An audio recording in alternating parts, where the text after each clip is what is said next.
You're listening to She's the Business podcast. What happens if you run a launch and you fail to make any sales at all? Is that a disaster? Well, the fear of it is often enough to stop most of us even trying a launch in the first place. And it certainly stops us from going all in on a launch. But it actually isn't the worst thing that could possibly happen. And today's episode, I'm sharing with you my 7 lessons from a failed launch I had a couple of years back that have put me in such a good place moving forward. So stay tuned. This is my story of my failed launch. Hi, I'm your host, Jessica Osborne, and in my 23 years of business and marketing, I've built many brands to become multi-billion-dollar companies. And just in the last 10 years, I've built 2 online businesses of my own from my dining room table with 2 little babies running around at my feet. I've made it my mission to inspire you to get out of your own way and become the successful business owner who's living the lifestyle you really desire without all the hustle. This is She's the Business podcast, made by women for women. This is your weekly dose of motivation and inspiration. Do you notice that not many people like to talk about their failed launches? Yet I know that if you have been launching online courses, memberships, digital programs, group programs, then you more than likely would have experienced a failed launch at one point or other. And I wanted to bring this conversation out today because it's not something to be ashamed of. I almost see it as a rite of passage. Like if you haven't had a failed launch yet, then there's probably one coming at some point. And that's okay. They are there because they're serving to give us the lessons that we really need to have in order for us to have the success that we require. So first of all, a failed launch, what are we really making that mean? I see so many people try to launch something for the very first time, and it's the first time. Are you expecting it to be perfect? Are you expecting instant success? Are you expecting people to buy your stuff? And maybe that's a valid expectation to have. However, if you knew that for many online programs, it takes multiple launches for some people to even sell one of their courses, memberships, or programs, then if you have had success on that first one, well done. That's incredible. Good for you. And if you haven't, then hey, look, that doesn't mean that your stuff is no good. It doesn't mean that your program is bad. It doesn't mean that, nobody wants it. It's just that you need to look a bit deeper to see what are the lessons that you can take from that experience. How can you move forward? And when you go into your next launch, what is it that you can do to improve on it? Sometimes, and I know this when I first started, there was a lot I didn't know, right? I know a lot more about launching now, a few years after my first one, than I did the first time I did it. So what I knew back then, I was operating from that point of reference. I didn't know about a launch runway. I didn't know about the messaging. I didn't know about objection handling. I didn't know about so many things that now are just a matter of course for me. That's just what goes into my launches. So how could I expect to have really great results when, I'm kind of flying by the seat of my pants, a little bit flying blind? What happens when we have a failed launch is often what we like to call in the group coaching program that I'm in is like launch freefall. So straight after the launch, just that the freefall of your self-doubt, you diving into a deep, deep pit of disappointment, maybe a bit of despair, maybe that real lack of confidence that's shattered, the self-doubt, the disbelief that it can work. All of that happens. And so what I'd like to share is that's very normal. And please don't make decisions being in that state. When you're in that state, it's like you're in the fight or flight response. You're not thinking clearly, and you're likely to make a rash decision like, that's it, I'm never going to launch this again, or I'm not cut out for having online courses, or whatever it is. That's usually after the first failed launch. That's when most people stop and give up. They don't try again because they think that they can't do it. They can't possibly see a way out. What do you do when you're in that state, and how do you get out of it? Well, the data is actually where the beauty lies. You see, I had a launch that, yes, failed dismally, and I'm about to share with you a recording that I made at the time, so it's really fresh, what my 7 lessons were from my failed launch. I'll share that with you in a moment. But what I have found with each launch is to get into the data, find out actually what happened. What are the numbers? Because the numbers don't tell lies. And so what might have seemed to be a less than favorable launch, or, I'm really disappointed about it, I didn't get enough people into it. When you look at the numbers and you see what the conversion rates are, if the conversion rate is high, it means, hey, actually, it worked really, really well. You had a great launch. You've got a great product. People are resonating with it. The only problem was you didn't have enough people coming into it. So now, instead of thinking, I've got to change everything, I've got to revisit the entire thing and rewrite all my messaging, no, maybe I just need to focus on that initial piece, because I know now if I've got the numbers in, the higher number coming in will mean a higher number coming out the end. That's why, knowing your numbers and using your debrief to get out of your head, not just what didn't work, but what worked well, what worked really well. When you look for those answers and you can see, well, what did work well? What didn't work well? What would I do differently next time? The beauty, the lessons, the learnings in doing that debrief, you'll be surprised at what you discover, that actually what you might have thought was a failed launch may not have really been one. Even if you had no sales, there are still so many valuable lessons and learnings, and you will still have things that did work well. Then you can come from this really great place of understanding and knowing into planning your next one. And when we think about it like this is, we don't ever know. We don't know the future. We can't predict it. You can't predict what's going to happen on a certain date. So there can be things that happen, like a war starts, right? Or anything might happen at the time you think, oh, that's killed it. That's a disaster. However, if you know your numbers and if you go into the launch thinking, I don't know what might happen, it may work really well, it might not, that's okay. I'm going to take the lessons that I get from it and I'm going to bring them into the next one. You keep going with that consistency, always improving, always moving forward, always doing better than you did last time, then your results will get better each time you do it. So I'd love you to adopt that mentality and now have a listen to my own debrief, what my 7 lessons were that I learned from my failed launch that were so instrumental in then me going forward to have 4 successful launches after that, because I really took the time to understand the lessons, to deep dive into the insights and to implement them, more importantly, in the following launches. And each time, obviously, I have some new insights. I have some new things that I can improve on, some new things I would do differently, maybe not do, or add to it. And that's the way that I see my approach is each time I'm choosing the mix. I'm trying not to change too many things at once because then it's really hard to compare the data. So I try to pick what is the main thing I need to improve on. Where's the hole? Where's the gap? Where is the thing broken? I will fix that for the next one and I'll leave everything else so that I can compare, or was that then fixed sufficiently? Because the data, the numbers tell a lesson. They tell a story. Okay, so you're ready for my 7 lessons. I will play that for you and I'd love to hear what your insights are listening to it. Like, has anything come up for you?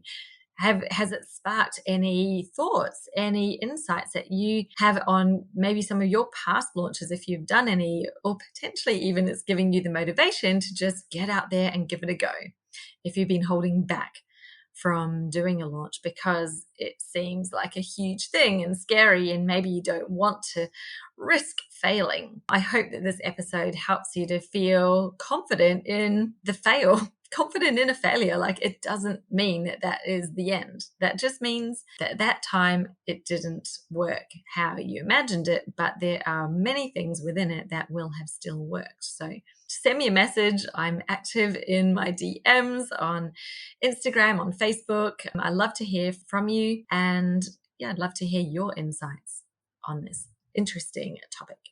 Okay, let's do it. Today, I wanted to tell you 7 lessons from a failed launch that I had last year in 2020. I guess you might be wondering why I'm even going to talk about this. Like, who wants to talk about failure? Surely, as a coach and somebody who gives other business owners advice, then, you'd think that I'd want to talk about successes. And I certainly did, debrief on my successful launch of Business Jam last year. After it happened, I got into what worked, what didn't work, what I'd do differently next time. But the launch that I didn't talk about was actually the very first launch of Business Jam that I did right at the start of the year. It was kind of my founding launch, like my real initial, I guess you could call it a beta launch, because it was when I was just finishing off the Business Jam program. I was still developing lots of the content. It was really like my first go at getting it out there. Now, I think that when you have what you call a failure, there's actually so many more lessons to learn in that than there is in a success. I think, every success you have, you can always improve on. So I always do a debrief no matter what. But I don't look at something where, maybe I didn't hit my goals. We'll call it a failure because, of course, I didn't hit those goals, but there are always some wins in there. But this launch, I actually, I did a live workshop as the initial vehicle, I guess, to pre-sell the course, to get people to sign up. And I had 0 people sign up from that workshop. So that, I guess you could call a really good fail. 0 people signing up off the back of a workshop. So I wanted to just tell you a bit about that story and then the 7 lessons that I learned from this experience. It all started off this time last year. I was finishing off Business Jam, getting things ready and figuring out how I was going to launch it out there into the world. Because yes, I had an email list, I had a Facebook group, I had a fairly good following and lots of people who, definitely like my content. So I just had to figure out how I was going to get it out there. I decided on doing a live workshop as the lead in, and then I'd sell it off the back of that. So my first shot at really doing a sales webinar, which was something I didn't have a lot of experience in. I didn't do a course to learn how to do it, but I've done plenty of webinars and presentations before. So I thought, I'm just going to give it a go. What have I got to lose? So I set one up, and I gave myself a goal of 100 people signing up to the workshop, and I got about 130, which was awesome. So I smashed that one, and I had a really good turnout rate of people turning up live, which again was a great win. But then from there, I guess everything just tanked. So although they had a great experience in the workshop, I got lots of really good feedback. Nobody actually purchased Business Jam or decided to sign up as a foundation student. And afterwards, I, really thought about this, and I did a bit of a debrief, and I came up with 7 lessons that I've even built on more from then the second time I launched Business Jam and did have success in selling the program and having people join. What was so different about the 2 launches? So here are my 7 lessons that I learned. The first one was, I guess going into it right at the beginning, I didn't fully believe in my offer in Business Jam. It was still brand new. I'd put work into it. I had a lot of confidence in my method in the coaching because it's what I used with my one-to-one clients. But I hadn't delivered it as a course before. And because I'd had nobody go through the course, I guess I kind of had that little imposter syndrome thing happening of like, what if this actually isn't really good? What if it doesn't work as a program that someone would do on their own? So I didn't have a huge amount of belief about it. And I think that that's probably the first thing. When you're not confident about what it is that you're selling, you've got a very, very limited chance of other people having confidence in you. That was lesson number 1. Lesson number 2 was to talk about it beforehand. Really prime your audience, get them ready so that when you do have it open, you've got something to sell. It's not like a surprise, here's something you've never heard about before, and now I want you to buy it.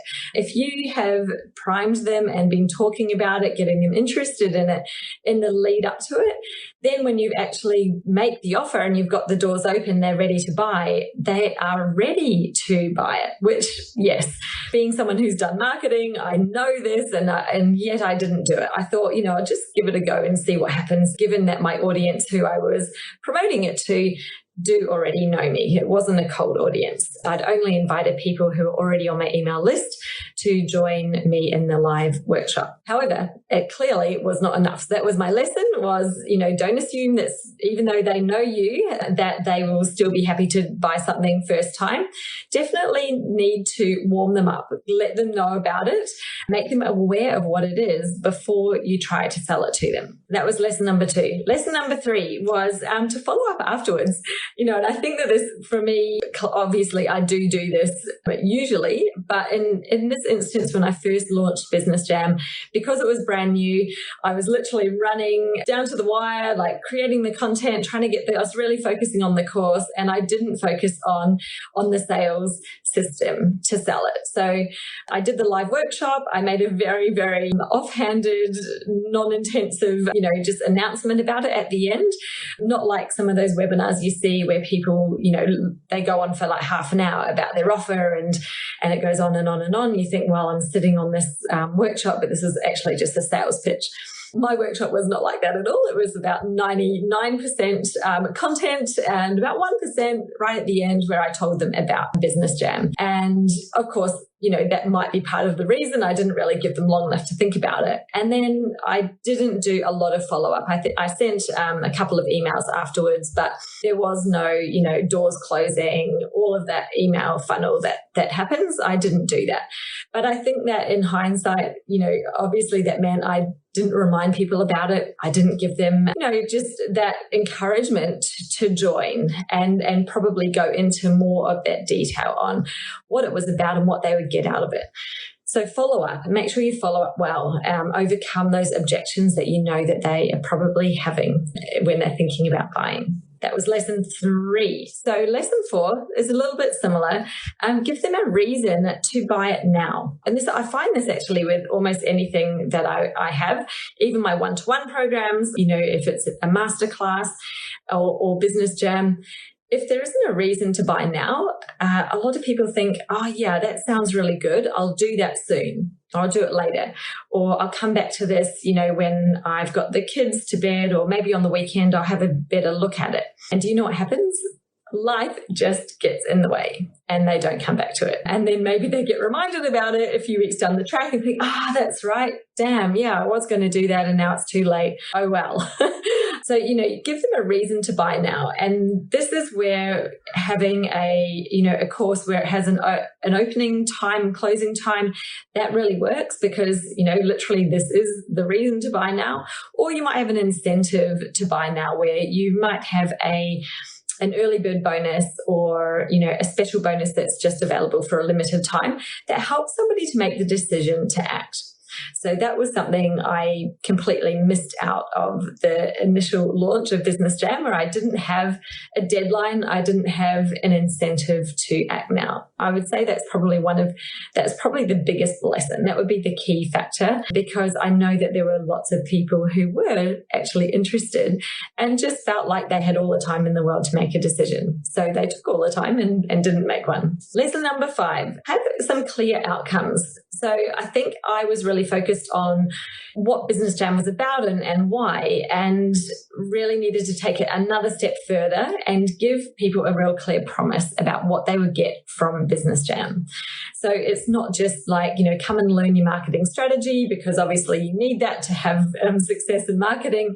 It was, no, this is going to help you to really tailor your business. It's going to help you to niche down, figure out who the right clients are for you, make sure your services are what they want to buy, and to build your marketing plan to attract them. So how are you going to attract those people, convert them, and then deliver an experience that gives you that ongoing referral, it gives you advocacy, it gives you repeat custom from those people because they have such a good experience. I think in my initial offer, I probably didn't talk enough about the outcomes and what they were going to get out of it. So when there are any question marks in people's minds, or they're not making that link of, the benefit to the real outcome for them and what that's going to mean for them, it's much harder for them to make a choice of investing in it. That was lesson number 5. So in those outcomes, you probably need to cover off why this and why now. Why is this important? Why should I do it? You want to answer those questions. Lesson number 6, don't play small. So I think again, it was from that feeling of not being totally confident, given it was the first time that I created a proper course, like a big signature course. It was the first time I was attempting to launch it. I went into it and I really did. I did the minimum because I thought I'm just going to get something out there sooner. Done is better than perfect. I could have spent months and months more planning it and building more into it, but I thought I'm just going to get it out there and see if anybody bites, and why not? I've got nothing to lose if that happens. However, I think I didn't really fully commit. So I played small. I didn't put myself out on a limb. Things like I invited only the people who were on my email list to join the workshop. I only told my list about it. I really didn't go public with this very initial launch because I felt like it wasn't perfect. So there's my perfectionism there. It wasn't totally finished. I was worried, like, what if I get loads and loads of people signing up and it's not completely done and then I've got all the stress? So I think, I wasn't fully committed. I wasn't fully committed to people coming on board with it. And that's a massive factor because it influences all the decisions that you make. I won't be playing small in the future. When I really want to have a good result from something, I have to go all in. I've got to get the support I need to make it happen. I've got to not worry about the what ifs and think, great, if I do get all those people signing up, this is what I'm going to get there. I'll create the content and I will get it done, and believing in myself, which I always do. I always do get it done. That was 6. Lesson number 7, just do it again, launch again. And when you do, you can compare the results from the first to the second launch, and you can see what you did differently, how that impacted the results, what were those big changes that you saw, and then build on those again. You'll always be able to improve. So the more times you do it, the better you're going to get. And that's really just the crux of it.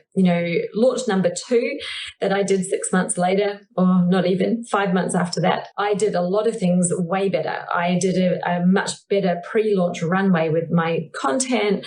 I had people warm.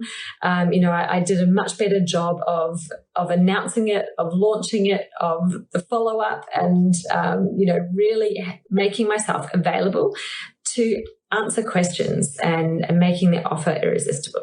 So I learned from all these lessons, and in launch number 2, I did a much better job. It was a great success. It was a 5-figure launch, really my first official one where I was public about it and made a full go. But even then, I would think that lesson number 6 about not playing small, I still had not learned fully, because I didn't do as many Facebook ads, for example, as I should have. I didn't commit myself fully to the outcome, and probably because I hadn't had the success in the first one.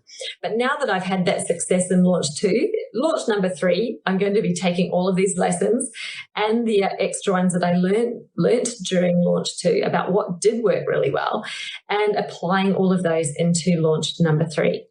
So they were my 7 lessons, from a failed launch where, 0 new customers signed up. I did have a few existing clients who came on board, which was great because I then was able to run the program and get feedback from the founding members.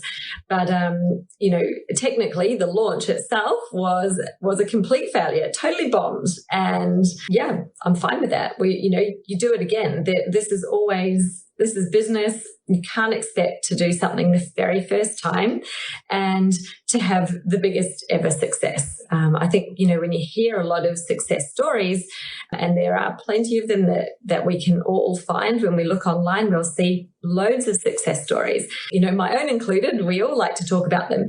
We don't often hear about the failures because it makes us feel like we aren't as good as what we say we are.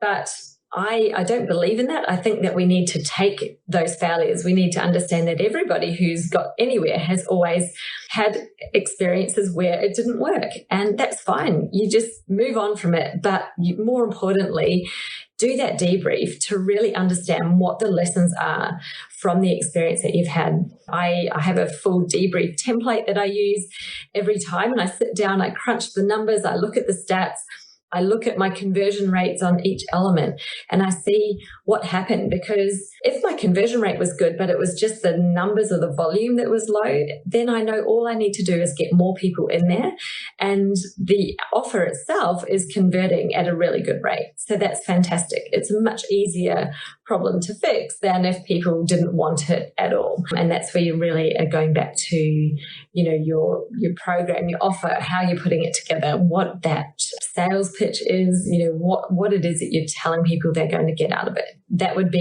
It's much harder. That's a lot more strategic and time-consuming work than simply having something that's proven to be working, but it was just too small. That just means that you need to, pull the finger out, go all in, don't play the small game, and increase the volume. So there we go. I hope you're having a wonderful Monday. And if you've joined me live, thank you very much for joining live. It's been awesome to see you. And I will talk to you guys again soon next week. Oh, and if you are interested, obviously, in Business Jam itself, the waitlist is currently open. You can get your name on the waitlist right now to join if you would like to hear about it when it's opening. And I always have a few little extra surprises up my sleeve for my waitlist people. So jump across to my website, jessicaosborne.com. You will find Business Jam there, and you can pop your name on my VIP waitlist. And I will look forward to seeing you soon. Okay, bye. If you aren't currently attracting the type of clients or work that inspires you, marketing is feeling really hard, and you're still miles away from your income goals, then it's a clear sign your strategy is out of alignment, or maybe there are parts missing altogether. So let's change all that. This month, I'm hosting a live free training called Master Your Marketing, starting on the 23rd of May. And if you come and join me for it, you'll discover how to easily attract the quality clients you really want every month, so that you can smash your income goals and do that within school hours, which is about 20 hours a week. And you'll finally be able to have that flexible lifestyle that you really, really want for your family. Now, I know from my years of experience that marketing can seem really complicated and there's so many different pieces, but we're going to simplify this right down, because for a successful strategy, you really just need 3 key elements aligned. And those are having the right clients, selling them profitable services that they really want, and having a marketing and sales flow that takes them from being strangers to customers in a series of really short or simple steps. Now, we can do all of this without undercharging, giving away services for free, without wasting all your time scouring your socials for leads, sending cold DMs, doing that icky cold pitch that nobody likes doing and nobody likes receiving. So why do people even do that? I don't know. And without wasting money on ads or building complicated funnels. This is all about making marketing simple, and I'm sharing it with you over 3 days. So there's a 3-day series starting May 23. I've got it spread out over the week. So we'll have a day's rest in between, a day to recalibrate, maybe catch up on the replay, ask some questions, even have a think about what we've done on the day before. So it's going to be heaps of fun. They're going to be short sessions. You'll join me online, and that's really it. So if you come to jessicaosborne.com/masteryourmarketing, you can pop your name down on the list right now, save your spot, get access to the live sessions, get access to all the replays, and get access to me in our pop-up Facebook group, so you can jump in there and ask questions and have some extra chat and extra time in between the lines. So I highly recommend it. If you've been finding marketing hard, then let's make it simple. Let's get you to where you want to be by the end of 2022. So again, this is May 23, Master Your Marketing. Go to jessicaosborne.com/masteryourmarketing and come and join me live. It's going to be heaps of fun. totally free. So there's really no reason not to do it, except if you don't have a problem with marketing. If you're already getting all the right clients and everything's rosy, then hey, you probably don't need this training. But if you would like better quality clients more consistently and to have a much easier, more effortless time attracting them, then this is the training that you need to be attending. So I hope to see you there. Let's get into it.